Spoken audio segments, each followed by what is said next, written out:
What's up, Hobby Maniacs? Rob Bear here today with a look at the new White Dwarf. This is issue 87, dated 26 September 2015.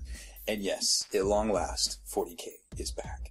But before we get into this issue, I wanted to remind you to head on over to thelongwar.net. That's the home of the battle reports for exclusive content and early access videos. Become a veteran of the Long War today.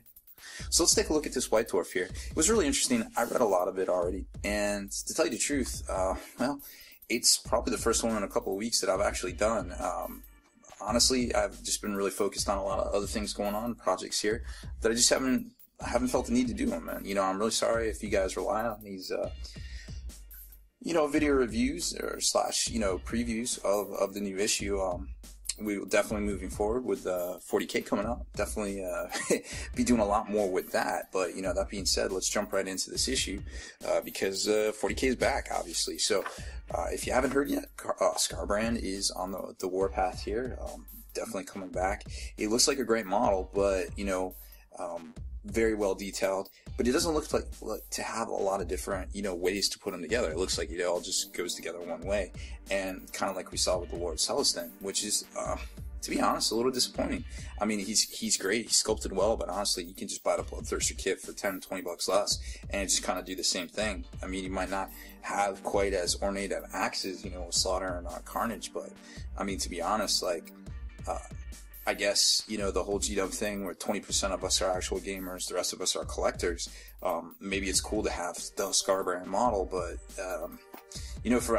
maybe I'm just a realist because I feel like I could do the same thing with a Bloodthirster and it'd be a cool conversion project and something to do, and it's 20, 30 bucks cheaper or whatever it is. I believe it's 10 or 20 bucks cheaper. But that being said, it is a great looking model. Definitely 3D computer design. I'm sure it goes together very well.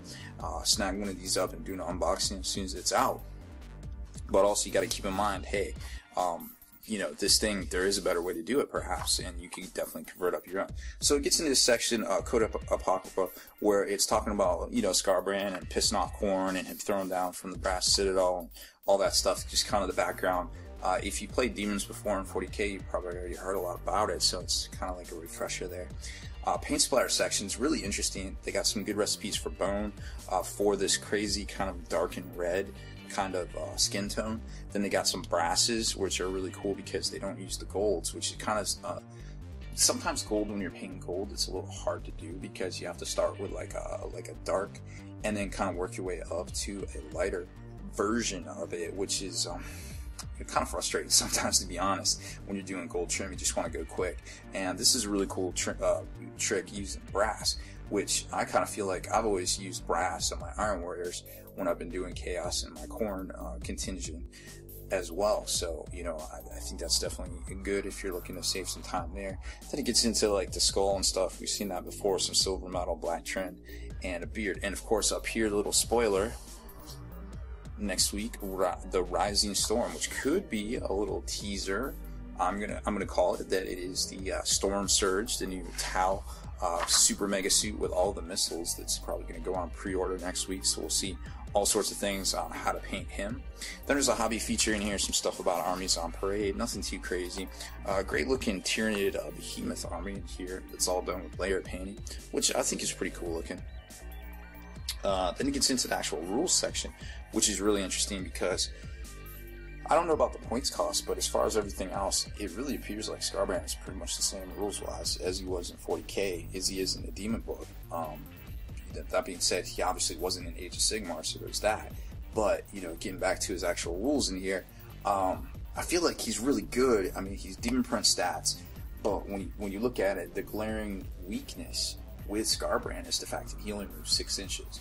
A turn, he can obviously run and things, but that's a glaring difficulty when it comes to being able to target him out, and protecting him. Now, granted, in 7th edition, you got things like invisibility, you got things like shrouded. There's all sorts of these things out there that you can actually do to try to protect him, to actually get him there and deliver him to start attacking things. But on the real though, just in general, he is not going to do a whole lot of work. And I think the key to him maybe is using him as kind of like come the apocalypse kind of ally. You throw them in an orc army with all those mobs orcs, you know, giving them rage, giving them furious charge. You can deep strike them in. You can use things to help with that, so you can pinpoint land them. Because remember, you don't have to take the one eye open check if units are already engaged in assault. And I feel like when it comes to orcs, they're probably going to be assaulting a lot of different things. So if you got Skarbrand standing there, you know, just pumping them up, or standing in the back because he pumps everybody up, friend or foe, and also foe being come the apocalypse allies. So either way you look at it, you're getting that buff for those squads, and it doesn't go by model, it goes by squads and units. Excuse me. So that's really interesting to kind of start exploring those ideas. Maybe using it with Skyhammer Annihilation. You know, maybe using it. I guess Eldar really isn't so much on the assaulting, but I feel like when it comes to like orcs, maybe Space Marine assault squads, deep striking, landing, you know, stuff like Demonkin, maybe. Stuff like the Bloodied Horde from the Blood Oath book, maybe the Blood Fist formation with the Charybdis that lands in assaults first turn, you know, out of Blood Oath book. But we don't know what's coming for demons. We don't know what's coming from chaos. Maybe there's a grander scheme here. Maybe there's something in store that we don't know. Maybe there's a demonic gift, some greater gifts, some exalted gifts. You know, we don't know.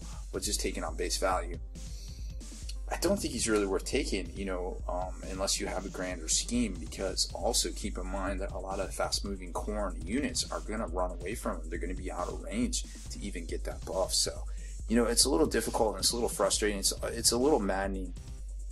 I got a really good article I really want to write up about that whole, you know, investor thing where Games Workshop's like only 20% of our, only 20% of our customers are gamers, and the rest are collectors. And you know, I feel like, okay, sure, that may be the case, but you gotta realize this. What's to say that those collectors don't value the rules? Those collectors need a reason to buy this model. If they're like, well, you know, I'm standing around the game store and I'm hearing everybody talking shit about the Skarbrand, maybe I don't want to buy the Skarbrand. You know, you can't say that a collector does not value the rules and does not have a reason to purchase a $130 model. Like, you have to, when you ask yourself, am I going to buy this $130 model? What's the value? Okay, well, if I did play, which is that whole like mind game, like, let me see, you know, is this worth it to me? Can I convert it? What's my conversion potential here? Very low. He's one model here, right? He's set in his ways. Okay, well, he's Skarbrand. Is Skarbrand good in the game? Let me check. No, Skarbrand's not. It doesn't necessarily mean that these collectors are going to actually play the game, but in their mind, they're trying to justify these reasons to spend $130 on this model.